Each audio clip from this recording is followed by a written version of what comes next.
Sophie, இந்த மொட்டை மாடி நம்மள 2 வருஷமா பார்த்துட்டு இருக்கு. நம்ம கதையிலே கேட்டுட்டு இருக்கு.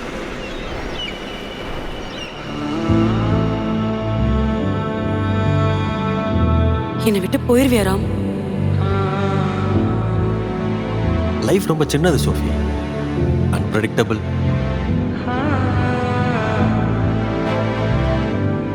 இன்னும் எத்தனை நாள் இப்படி என்னை ஏமாத்த போற? நீ நினைக்கிற மாதிரி இல்லை எங்க லைஃப். ராம் ராம் போகாத ராம், என்னால நீ இல்லாம இருக்க முடியும் ராம். நான் ப்ராமிஸ் பண்றேன் ராம், என்னை விட்டு மட்டும் போயிடாத ராம். இதான் பிரச்சனையே சோஃபி, உன் காதலிக்கு நீ ஃபேண்டசிஸ் பண்ணி பார்த்துட்டு இருக்க. என்னோட எதிர்பார்ப்புகள் என்னன்னு உனக்கு தெரியலையா? இல்ல நீ தெரிஞ்சுக்க விரும்பலையா? நான் நோட்ட எங்கேயும் போக மாட்டேன், என்ன நம்பு.